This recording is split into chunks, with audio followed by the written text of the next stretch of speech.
I will. What is the line? Close your eyes, look away. Look away. Look away. Close your eyes, look away. Look away. This is going to be our promo. Yeah. You know that.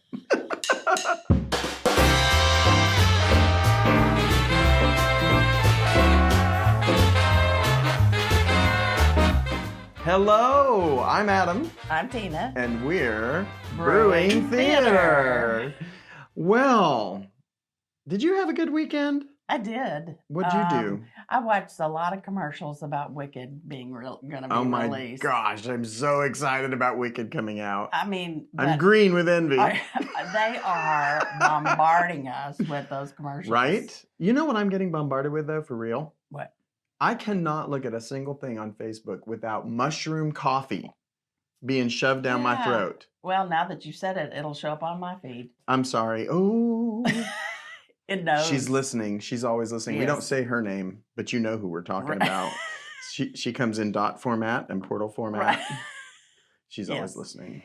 So, and I don't know how the TV knows it too, that I'm a musical theater person. Yeah. But I guess everybody in the It's world all connected. is musical It's theater all right connected. now. So I'm excited. I saw it on Broadway. Yes. We know Me too. Our friend Jake was Fiero in it, although I didn't get to see him in it. No, neither of us saw Jake as Fiero, but I can imagine. Yeah.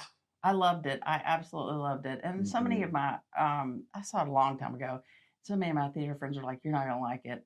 And I left there and I was like, why? Why did they think that? Why are you bitter theater people who want to be in that show, but you can't be, so you're going to say you don't like it? Have you watched the Disney version? I like to call it Wicked on Ice. No? It's Frozen. Frozen is the Disney version of Wicked. I was searching my brain. Well, even the same actress that played Elphaba plays Elsa. I mean, it's like, it is. It's Wicked on Ice. True. It's Frozen. True. So. True. But you got two female leads. Yeah. You know, but powerful. I haven't seen Frozen on Broadway, which I'd really like to, because, they get all the... Well, they got that amazing costume change. The smoke and mirrors and ice. Yeah. All that stuff. I'd love to see that on Broadway, too. Yeah, so, but I just remember being very moved when I saw Wicked at how amazing everybody was. And, every time I go to New York, which is not that often, but it's kind of my job to go see what's going on up there. The latest and greatest. But I always leave there with a sort of a sense of renewed fervor to do things well. And we can't compete with the millions and millions of dollars. The spectacle is what we can't really afford to do on the same level as Broadway, but we can do some pretty good spectacle with some great talent. Right. And that's what makes us on par with any theater you see anywhere else in the country. And I'm not just bragging, that's what our patrons regularly report to us. Right. And that I observe when I go and see these shows. Theater at its core is about actor and audience. Right. Right. Everything else that we pile on top of that is just to make it, fancy and exciting and special. But that spectacle, you can have the most moving theatrical experience, which is kind of our theme for today, is what are good moving theatrical experiences, with just an actor standing on a blank stage, maybe in a spotlight and some people in the audience, and you can have an amazing moving performance with good storytelling and good performing. And actually, a story like that is what got me back into directing. I had decided after I got out of graduate school the first time, I went twice. The first time didn't take. Apparently not. But I had decided that I was going to go into theater management and not really pursue directing anymore because there's more jobs in theater management. But sort of. But there are more stable jobs in theater management. Right. If you want to be someone who works in theater but stays in the same market and could potentially even have a family, theater management is the way to go, because you're locked to the venue as opposed to locked to the production. And the productions often travel around, and productions are temporary and they go and come, and you have to go where the work is. If you're directing, acting, designing, if you're working backstage, you go where the work is. But the theater management, your work is where you are all the time. So yeah, from that perspective, it's a little bit more stable. Yeah. Although you've landed one of the really great, jobs that includes directing. Yeah. That is also a stable. Yeah, position. it's both management and artistic, which is a rare thing. But yeah. I was at SMU, and I was working in the marketing and PR department, and we gave Arthur Miller the Meadows Award for Excellence in the Arts. Arthur Miller, I loved Arthur Miller as a playwright, and we've got an Arthur Miller show going on across town, The Crucible. The Crucible, of course. At UA. Yeah, that will be done by the time this airs. Yeah, that's okay. but anyway, so I remember Arthur Miller telling the story about. But for the record, we saw it and we loved it. Never do another one of these again with him. Can I keep my train of thought? I've already had a full cup and I'm on my second cup. You'll need to pray for me. Anyway. Amen. All right. So my favorite playwright, I've spent a week, So he was there? He was there. You got to meet and hang out with Arthur Miller? Yeah, I actually got to prepare all the events I was helping my boss. That's incredible. And talked to him a couple times on the phone. And now every day you get to work with Adam Miller. There you go. Same. Yes. And my grandfather's name was Arthur. There you go. I'm just as good as Arthur Miller. Oh my gosh. Anyway, so Arthur Miller gets up to receive his award, and he talks about Lee J. Cobb, who was doing Death of a Salesman and on Broadway, and how they were pulling their hair out because he was not giving them what they really wanted. Elia Kazan was directing the show, and so and they were just pulling their hair out, and they were going to open in a couple of weeks, and then he said all of a sudden. Kazan had a line that was, "There are more people now," and he'd been saying it. There are more people now, and if you know Death of a Salesman, you know kind of where that is. And he's arguing with his wife about, maybe why he's not being very successful. But sure. So then he then goes to describe how Lee Cobb then said it differently. And was something else, something different. And he said all of a sudden, Arthur Miller said all of a sudden they all stopped and they just watched how he built his world. He built the neighborhood. He built the family. He built he built the play right there in front of them. And just a man standing on a board saying his words. And he said he began to weep at the wonder of theater and the wonder of an actor being able to, portray characters. And then it went on, of course, to be a big success. But so I remember sitting there that night going, I'm going to go back into directing. And that was in 1990, I think. And so then I started jumping back in, and because you want to be part of that magic. Yeah, that magic is addictive. Yeah, and it's not that I don't enjoy the management side of things, but I am first and foremost a director, and so I knew that I had and I knew that's what I wanted to do, but I kind of lost sight of it. So. Yeah. But I have so many great memorable moments as a director and as a producer, and I love to sit back here and watch our shows multiple times, and I can't wait to get back in the Bean Brown. Yes, my goodness. But I can also sit in here and watch it, which is great. Yes. But I continue to marvel at the beauty of this art form. Yes. Well, and I love the collaborative nature of theater. Yeah. The fact that someone, with the gravitas of Arthur Miller, he's written these award-winning plays and, just has become a staple of the American theater. To hear him having this amazing admiration for this actor who, in a moment of inspiration, just realized, oh, that's what this line means. Right. And this is how it fits into every other piece of it. And elevate something that was already critically acclaimed, already a masterpiece, and take it to that next level. And that's what's so exciting about the collaborative nature of theater and the sort of the high you get off of being such an important piece of a larger whole, being part of something that is larger than yourself, and yet making an important and tangible contribution to this thing that is larger than yourself is very, very satisfying and gratifying when it works. Right. And it usually does. And you never know. Like my friend Susan Good, who I love so much. Yes, we love Susan. She is this incredible piano player, but she donated some suitcases to us. And she saw them. I think it was in Gypsy. I can't remember. Okay. Susan, you'll have to tell us. Oh my gosh, Gypsy and the suitcases. We're gonna have to save that for our goof up episode, but we'll talk more about those. Stay tuned. So Susan saw those, and she was just so, all of a sudden there was just this moment of ownership that she had played a part in making the story happen, and that happens a lot with people who donate their time, donate their goods. We have people donate so many costume pieces that have been donated over the years. Right. When somebody donates their old clothes and things to Theater Tuscaloosa, we don't keep it all. Let's be honest. Right. We get a lot of stuff that either it's a duplicate or it's just something that we don't foresee that we would need to hold on to forever. But Jeanette goes through and she calls through it.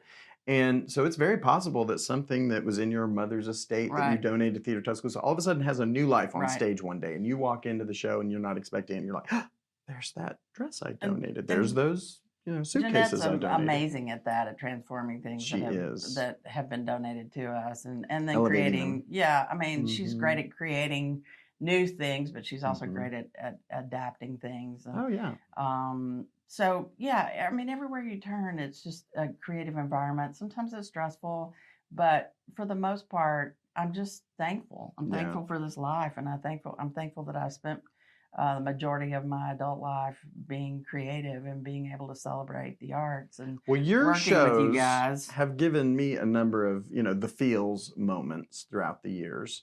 Obviously, one of the ones that hits, I think, not just me, but lots and lots of people so hard is Ragtime. Those final moments of Ragtime, when Willie's character is assassinated, essentially, at the end of the show and throughout the show as he loses his, betrothed and just one tragedy after another. That's one of those that I will never forget the first time really sitting there and watching through from beginning to end.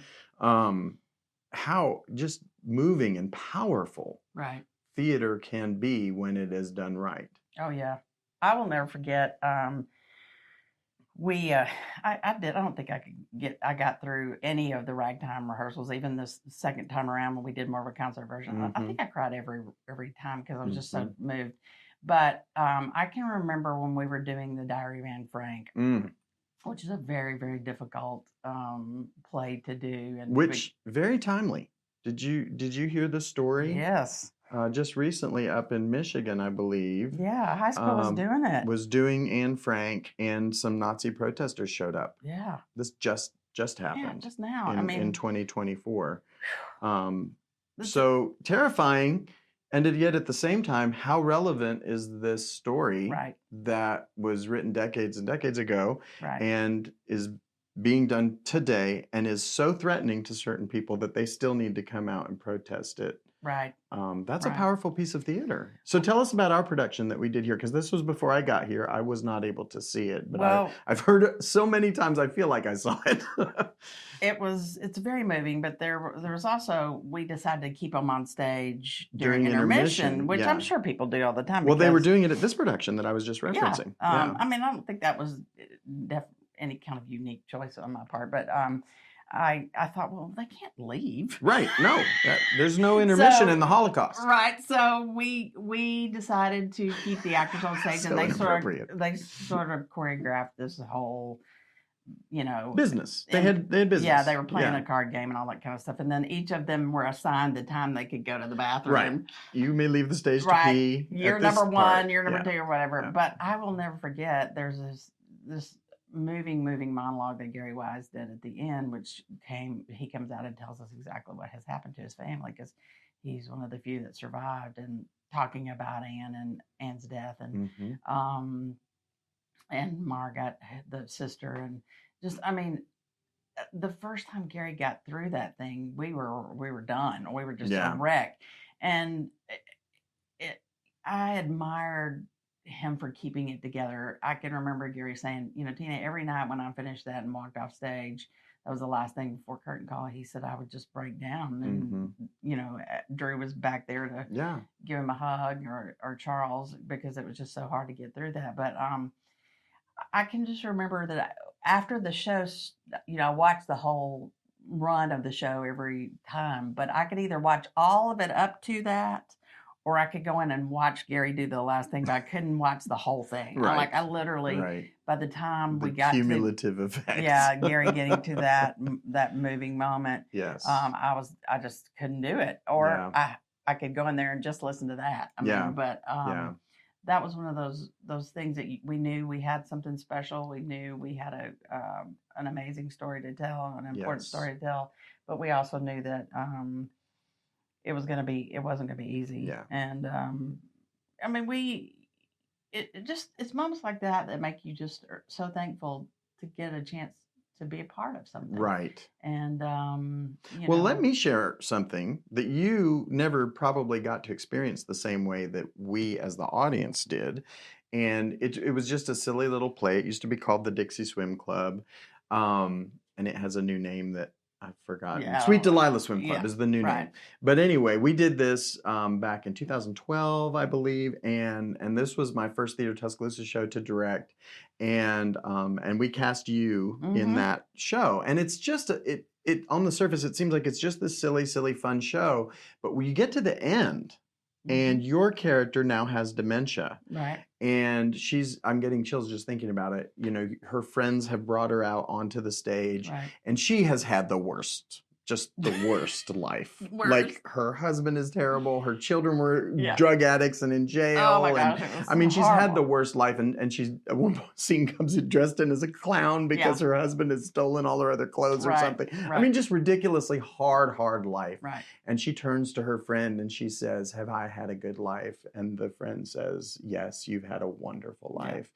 And it's so moving and beautiful to see this friendship that over years and years they've laughed together, they've cried together, and in that moment the bonds of friendship are so obvious and so beautiful. And you played that scene so marvelously. Oh, you're so sweet. So much better than I directed it, so much better than it was even written. I just felt the chemistry in that moment elevated that piece of theater to something special beyond just a comedy. I had been friends with Lauren Wilson for a long time, and she you know, she was my scene partner during that scene, and just looking in her face, and you know, all that was pretty genuine. It's when the character and the person sort of mixed together, right? And I appreciate you saying that. I didn't realize it was all that moving. I just thought that was, you know, we had people just streaming tears coming out, you know, and talking about how that scene moved them so much. I love a good cry in the theater. Yeah. And as my friend Jillian Bell, who came out bawling at the end of Death of a Salesman, she was in my class at the time, said, "Tina, you didn't tell me he was going to die." And I was like, "Well, it's not that near accident of a salesman, Jillian." I love the near-death experience of a salesman. Yes. The bad car wreck of a salesman. The bad yet survivable car wreck of an unfortunate but happy ending salesman. Right. Yeah. So anyway, you just never know what's gonna hit somebody. But so I think of all the crazy things, and we'll talk about crazy things in another episode. We've got a whole nother episode for crazy things. But I'm thankful. I'm thankful for you. I'm thankful for you too. For everybody that works here. I'm thankful for the opportunity to get to do this. Yes. I'm thankful for our tens of listeners. Our tens. That's right. Thank you. Keep listening. That's right. And also, I'm thankful that things are really moving in the Bean Brown Theater. Oh my gosh, y'all. The carpet is down in the theater, in the lobby. Everything looks beautiful. I can't wait to have our grand reopening with Anastasia. Yes. We have so many things to be thankful for, and that is being able to see this theater built in 1998 and now to see it being redone. Yes. You know, 7, however many, I'm terrible at math, years later, to see it fresh and we opened in 98, so whatever that is. Yeah, whatever. 24? 25, 26. 26. Yes. I'm thankful also for our producer, Layla, who always does a wonderful job with this podcast. Thank you, Layla. Yes, thank you, Layla. And also, I have to say something. I have to say thank you to y'all. She never, ever gets thanked. Ashlyn Lambert, who has done stage managing for me, I've had great stage managers, but Yes, Ashlyn and I literally have for done a lot. decades. And I cannot tell you how many times I've said to her, thank you, thank you, thank you. Yes. But of late, when her number pops up during the show, I'm always like, oh, I mean, like there's a sinking feeling, and we laugh about that. But because she, she's like, don't call me unless it's bad news. So anyway, I am thankful for Ashlyn Lambert, who has pulled me through some tough times. That is true. Years, so. Many things that the audience never knows about and never sees, because she identifies the problem, she fixes the problem. Yeah, she always comes to you with a solution. So we really, really appreciate Ashlyn. Yes, we do. For keeping the public unaware of all the exciting things that happen behind the scenes, which we're going to talk more about in our next episode. But we're going to have to save that because I'm at the end of my coffee cup. Yeah, this is the end of our episode. This is our longest one so far, 20 minutes. Well, we have a lot to be thankful for. We do. We do. Until next time, I'm Adam. I'm Tina. And we're Brewing Theatre. Cheers.